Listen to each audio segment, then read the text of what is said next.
Você que vem acompanhando os últimos vídeos da Coral Cultura já deve ter se perguntado o que os aquaristas podem fazer para de fato ajudar os corais. Qual que é o nosso papel no meio disso tudo e o que pode ser feito por nós em prol da conservação desses animais que nós tanto amamos. Bom, então hoje, na terceira e última parte da nossa entrevista com o Izaac do projeto The Forever Reef, nós vamos falar um pouco justamente sobre o papel do aquarista na conservação dos corais. Além disso, nós vamos entender um pouco também quais são as perspectivas para o futuro, o que esperar, do futuro dos recifes de corais, o que o pessoal do Forever Reef pensa sobre isso, o que eles acreditam que vai acontecer daqui para frente.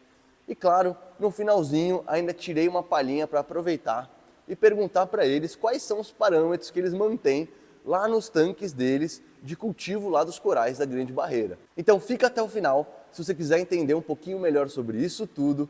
E não deixa de se inscrever no nosso canal, curtir esse vídeo e claro pessoal, vamos dar uma moral e seguir o Instagram do Forever Reef Project, por favor. Para mim é obrigatório que todos os aquaristas que estejam vendo esse vídeo fortaleçam esse trabalho e sigam o pessoal lá para ficar por dentro do que tem acontecido por lá, do que vai acontecer ainda e se informar, e não só isso, mas principalmente dar o suporte para esse tipo de iniciativa que é muito, muito importante.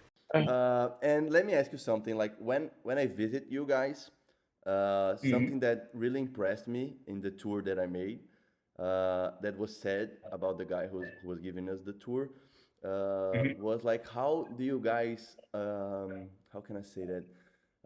How do you guys give some really good value to the aquarium hobby? Because it was the thing that made the whole project possible, if you think about like the equipment and the product. So like, can you tell us a little bit about it? Can you tell us like, what do you think is the hobbyists from the reef keeping, like what are they hold in the coral conservation? What can they do? And how the aquarius as it all like had helped you guys? Basically everything. So it's thanks to you guys or Home Aquarius to the reason that we even exist. We don't have to do all the experimenting. You guys for the past 40, 50 years, from metal halos to LEDs to supplements and feedings and refugiums or roller mats, there's so much research that everyone's done out there that we can skip a lot of that experimenting phase. So it's thanks to you guys that we don't have to go through that, I guess I call it the dark age of experimenting. You would lose a lot of species.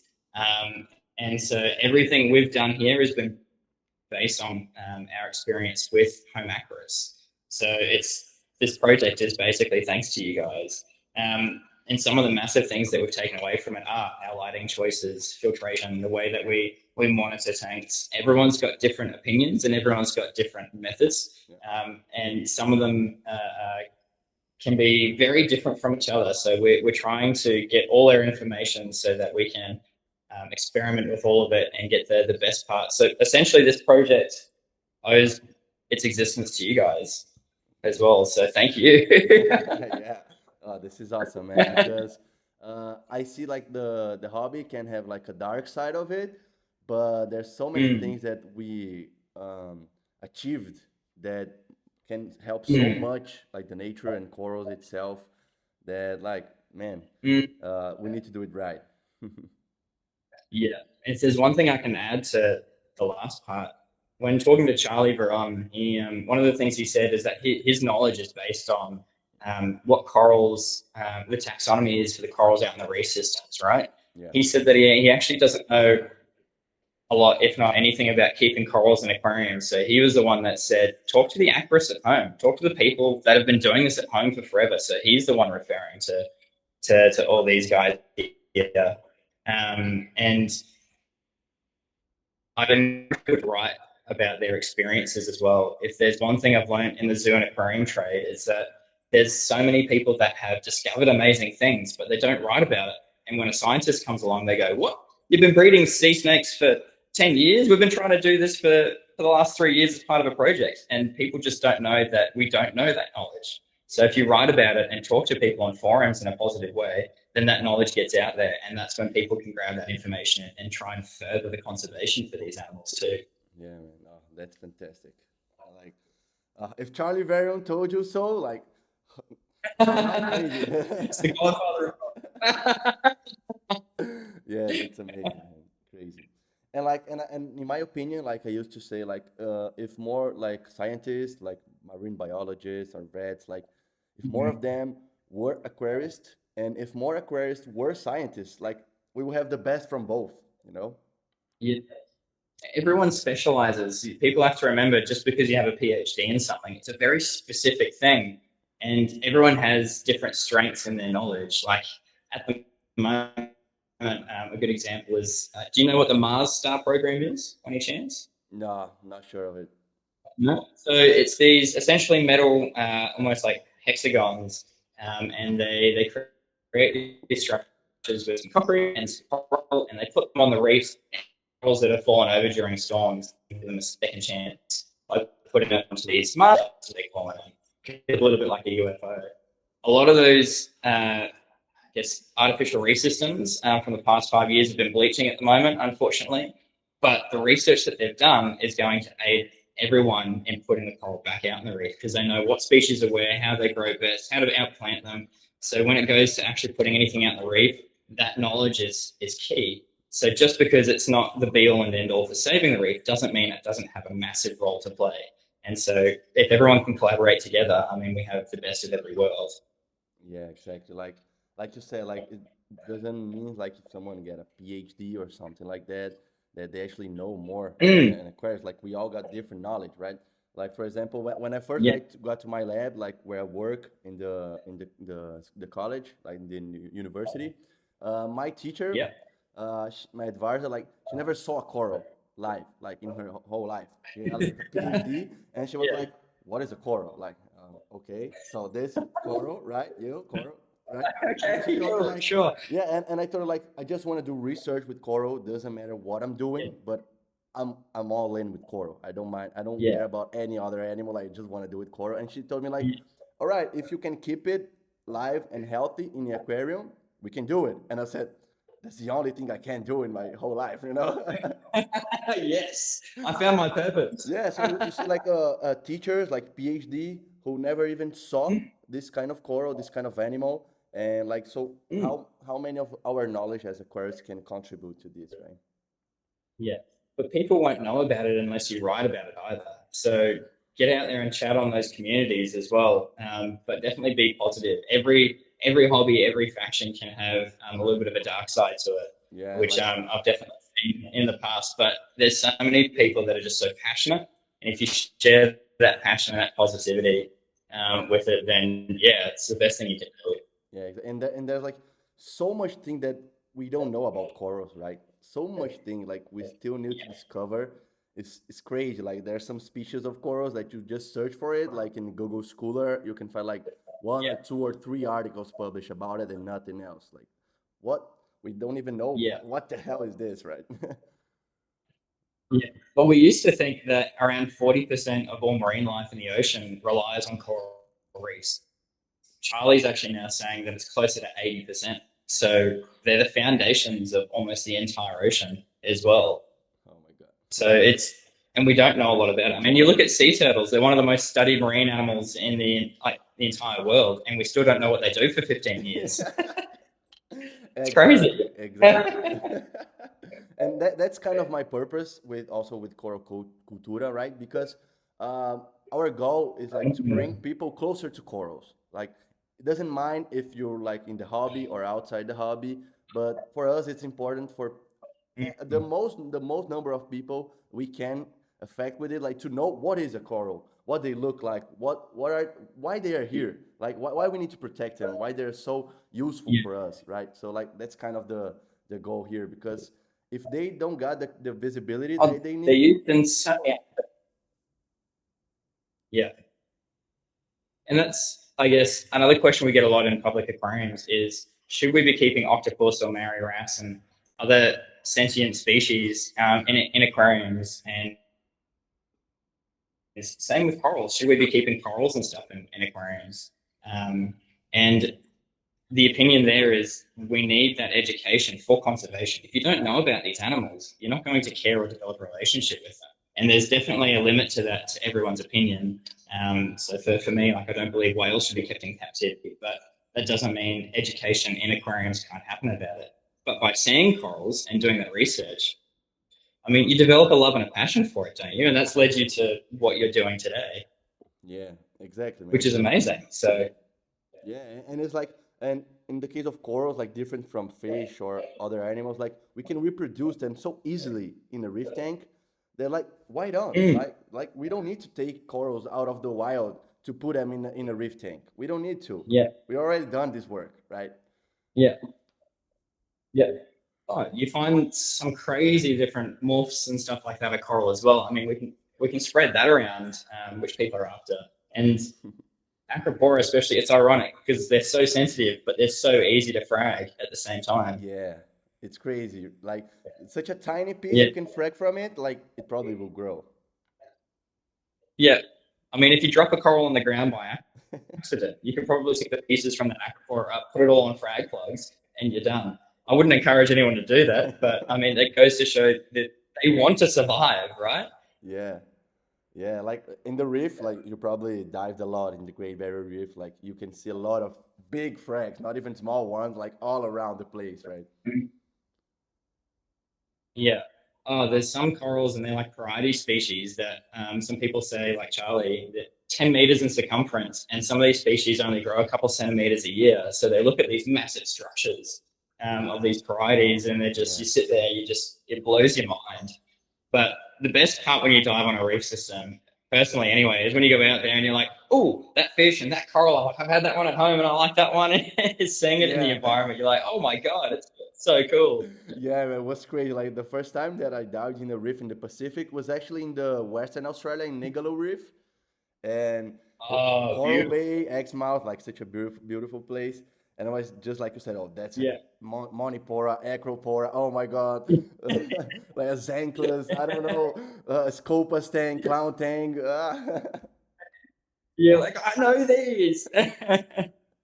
It's crazy, man. Oh, I love it. And let me ask you something.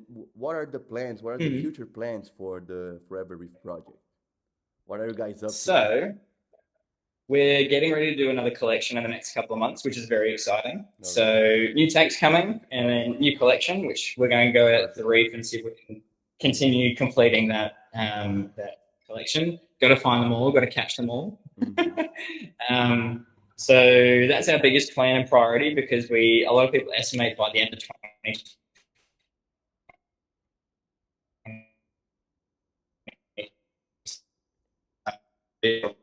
we are doing a lot of conservation Yeah, at the moment. I think we're off. Can you come back, please?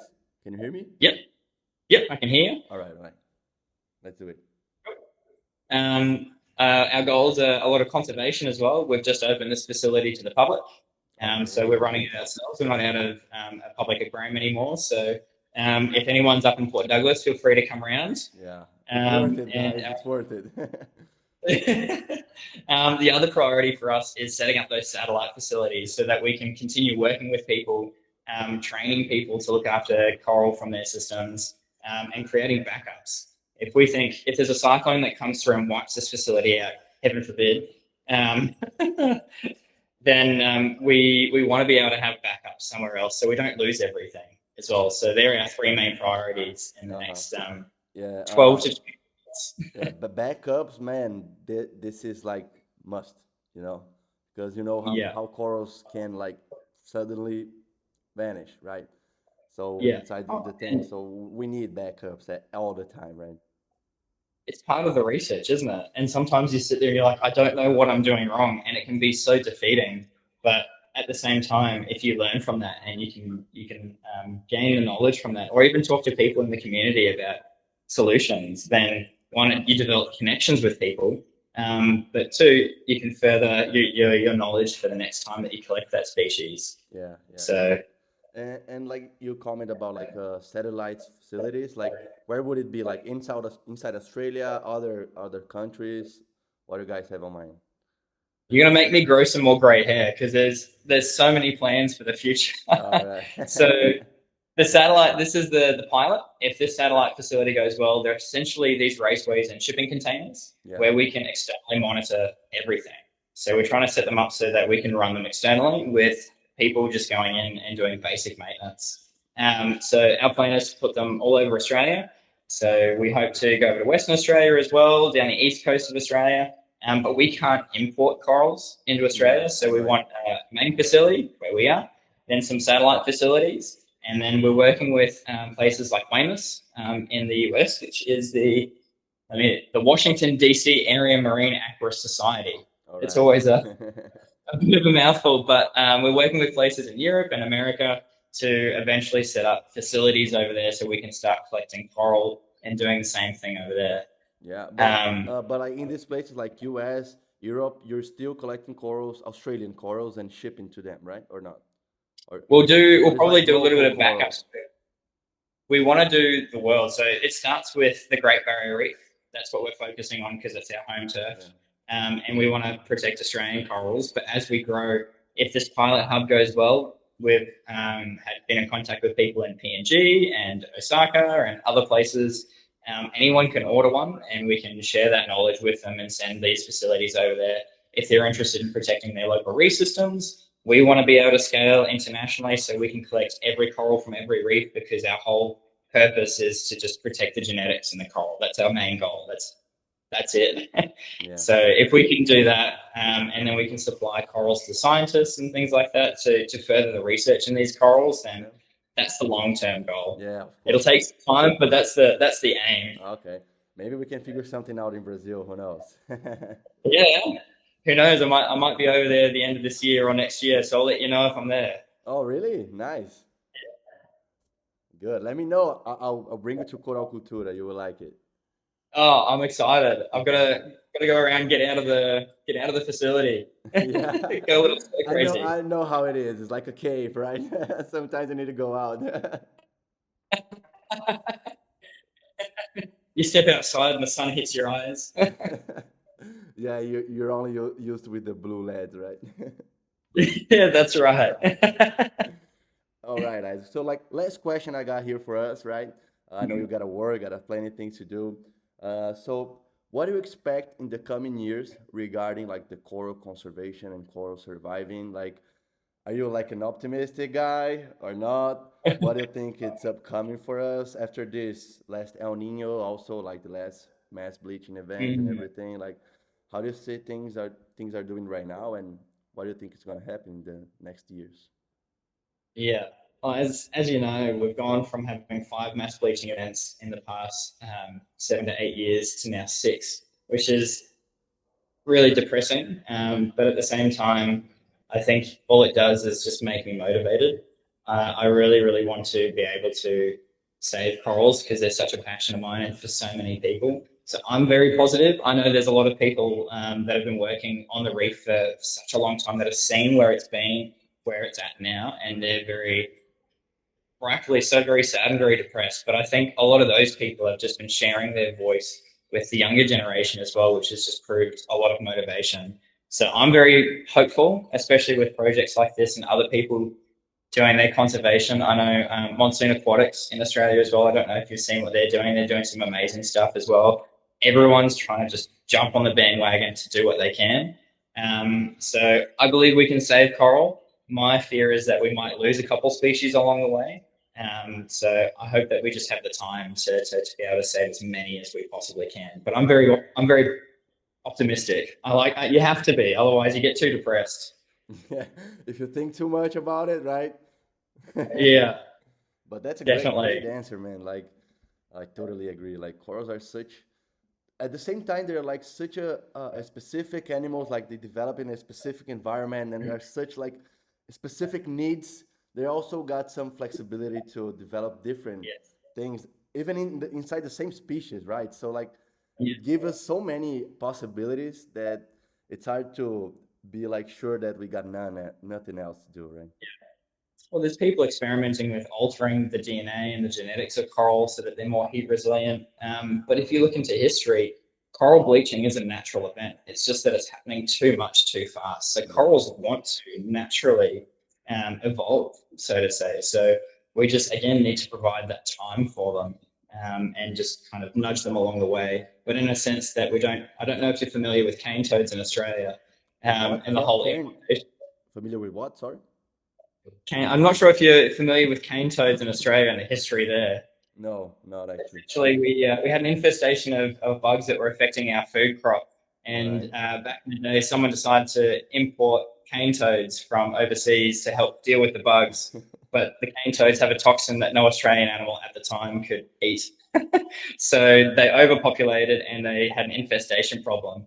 So we often talk about the cane toad effect in Australia, and that we just want to take the time to make sure that we don't affect anything else. We don't have another cane toad outreach where we're doing something for a positive reason without researching it thoroughly. So that's our big thing. Yeah, it's not enough only have the heart in the right position. You need to think straight and do your research before you do it, right? Yeah. And collaboration as well. Like I said, I can't state how much collaboration is amazing, because there's angles that 13 years experience, it's not a lot. Some people it is a lot as well, but there's so many things that I've learned from other people that I wouldn't have thought about. Everyone's got such different ideas. There's nothing negative about collaboration. Yeah, exactly. And like, even in the hobby, like there's so many different ways to do it, but like some of them work, some of them doesn't work. Doesn't mean you're right and that guy's wrong, right? You just need to adjust what works for you, right? Yeah. Oh, every tank has a different personality, and every country as well. Working in Europe and Germany for a while, we used to get stupid amounts of calcium in the water system there, whereas in Australia we have a lot of chlorine to clean a lot of the algae and stuff. So every single part of the world is different, which is also kind of exciting because it's different. Yeah, perfect. All right, Isaac. One last thing that I just remembered. I don't know if you guys keep different parameters in different tanks, but can you tell us a little bit like what do you aim in the alkalinity, calcium, magnesium, nitrate, phosphate? So for the guys from the hobby, they always ask this. So when you see like good corals, healthy corals, they want to know how to do it. So just give them some tips of it. So we try to match the natural parameters that we collect from those reef systems themselves, because we haven't collected and kept every coral out there. We try to mimic whatever that ecosystem is. So for our SPS species, we obviously run low nutrients, so low phosphates, nitrates, nitrite. We usually actually like to run at 0, as low as humanly possible. Okay. Nitrate is important for some of the algae species and stuff like that as well. So we like to run a little bit of nitrate, but we don't like to go over that like 0.1 ppm or anything like that. We like to keep it on the lower side, but enough to be able to feed everything that's in the tank. Yeah. Things like calcium, typical, we like to keep between that 480 to about 580 ppm. We like our alkalinity, so with the Triton method, we run it a little bit lower than what is probably typical. We run it around 7.8 DKH to about 8.4 in that range. So it means that what we've found, the corals can absorb a lot of the chemicals that we're putting in, because we're dosing things from cobalt to vanadium and manganese, all this sort of stuff. It means the corals can uptake it and they have a large amount of growth, but it means that they're a little bit more susceptible as well. So that's what we keep an eye on. But it means that DKH allows us to measure the uptake and the health of those corals as well. So we do those DKH tests with the aquatronic like every 2 to 3 hours. Okay. Good. Magnesium and stuff like that, about 1400, nothing different from the hobby as well. I don't think there's anything other than the DKH really that we change massively. It's all fairly standard, just on the lower side. You can always add something, right? It's hard to take away. Yeah. So exactly. That's our philosophy. Perfect, mate. So Isaac, thank you so much, man. I don't know how to say to you, like, I'm really, really grateful for it. I think everyone in Brazil will like it. A lot of cool information, nice information, some good stuff. So congratulations for the job. If you want to say something for us to finish, let us know. Yeah, thank you. Thank you so much for having us on here as well and giving us the opportunity to have a chat and meet everyone in Brazil. It's exciting that you're getting into the information space in Brazil as well. So all the best for your reef systems and everyone out there as well. And just massive encouragement to people, just have fun with the hobby. And whatever you're passionate about, be passionate about that. You don't have to take on other people's passions. Just do what you're interested in. If you find something that's interesting, stick with that.